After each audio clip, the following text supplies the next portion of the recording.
ಲಿಂಗಸುಗೂರಿನಲ್ಲಿ ತಾಲೂಕಾ ಕಾನೂನು ಸೇವಾ ಸಮಿತಿ, ತಾಲೂಕಾ ನ್ಯಾಯವಾದಿಗಳ ಸಂಘ, ತಾಲೂಕಾ ಆಡಳಿತ, ತಾಲೂಕಾ ಪಂಚಾಯತ್, ಪೊಲೀಸ್ ಇಲಾಖೆ ಮತ್ತು ವಿವಿಧ ಇಲಾಖೆಗಳ ಇವರುಗಳ ಸಂಯುಕ್ತಾಶ್ರಯದಲ್ಲಿ ವಿಶ್ವ ಬಾಲ ಕಾರ್ಮಿಕ ಪದ್ಧತಿ ವಿರೋಧಿ ದಿನಾಚರಣೆ ಅಂಗವಾಗಿ ಕಾನೂನು ಅರಿವು ಜಾಗೃತಿ ಜಾಥಾ ಕಾರ್ಯಕ್ರಮಕ್ಕೆ ಉಂಡಿ ಮಂಜುಳಾ ಶಿವಪ್ಪ ಹಿರಿಯ ಶ್ರೇಣಿ ಸಿವಿಲ್ ನ್ಯಾಯಾಧೀಶರು ಪ್ರಮಾಣ ವಚನ ಬೋಧಿಸಿ ಚಾಲನೆಯನ್ನು ನೀಡಿದ್ದು, 14 ವರ್ಷದ ಒಳಗಿನ ಮಕ್ಕಳ ದುಡಿಮೆಯನ್ನು ಸಂಪೂರ್ಣವಾಗಿ ನಿಷೇಧಿಸಲಾಗಿದೆ. 15 ರಿಂದ 18 ವರ್ಷದ ಒಳಗಿನ ಮಕ್ಕಳನ್ನು ಅಪಾಯಕಾರಿ ಕ್ಷೇತ್ರದಲ್ಲಿ ದುಡಿಸಿದ್ದಲ್ಲಿ 2 ವರ್ಷ ಜೈಲು, 50,000 ರೂಪಾಯಿ ದಂಡ ಎಂದು ಹೇಳಿದರು.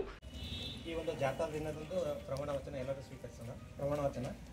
ನಾನು ಸತ್ಯವಾಗಿ, ಪ್ರಾಮಾಣಿಕವಾಗಿ ಹಾಗೂ ಆತ್ಮಸಾಕ್ಷಿಯಾಗಿ ಪ್ರಮಾಣ ಮಾಡುವುದೇನೆಂದರೆ, ನಾನು ವಾಸಿಸುವ ಸುತ್ತಮುತ್ತಲಿನ ಪ್ರದೇಶ ಹಾಗೂ ನಾನು ಕೆಲಸ ಮಾಡುವ ಸ್ಥಳದಲ್ಲಿ ಯಾವುದೇ ಬಾಲ ಕಾರ್ಮಿಕರು. ಈ ಕಾರ್ಯಕ್ರಮದಲ್ಲಿ ಗೌರವಾನ್ವಿತ ಅಂಬಣ್ಣ ಕೆ ಪ್ರಧಾನ ಸಿವಿಲ್ ನ್ಯಾಯಾಧೀಶರು ಲಿಂಗಸುಗೂರು ಮುಖ್ಯ ಅತಿಥಿಗಳಾಗಿ ಭಾಗಿಯಾಗಿದ್ದು, ವೀರಪ್ಪಣ್ಣ ದುಮತಿ ಸಹಾಯಕ ಸರ್ಕಾರಿ ಅಭಿಯೋಜಕರು ಲಿಂಗಸುಗೂರು, ಬಾಲರಾಜ್ ಸಾಗರ್ ಕಾರ್ಯದರ್ಶಿಗಳು, ತಾಲೂಕಾ ವಕೀಲರ ಸಂಘ ಲಿಂಗಸುಗೂರು, ಬಸವರಾಜ ಜಳಿಕಿ ಮಠ್, ಗ್ರೇಡ್ 2 ತಹಸೀಲ್ದಾರರು ಲಿಂಗಸುಗೂರು ಸೇರಿದಂತೆ ಇತರರು ಕೂಡ ಈ ಜಾಥಾ ಕಾರ್ಯಕ್ರಮದಲ್ಲಿ ಭಾಗಿಯಾಗಿ ಪ್ರಭಾತ ಪೇರಿ ಜೊತೆಗೆ ಭಿತ್ತಿ ಪತ್ರಗಳು, ಬಾಲಕಾರ್ಮಿಕ ಪದ್ಧತಿ ಶಿಕ್ಷಾರ್ಹ ಅಪರಾಧ, 14 ವರ್ಷದ ಒಳಗಿನ ಮಕ್ಕಳನ್ನು ತಪ್ಪದೇ ಶಾಲೆಗೆ ಕಳುಹಿಸಿ ಓದು ಬರಹ ಕಲಿಸಿ ಬಾಲಕಾರ್ಮಿಕತೆ ಅಳಿಸಿ ಎಂದು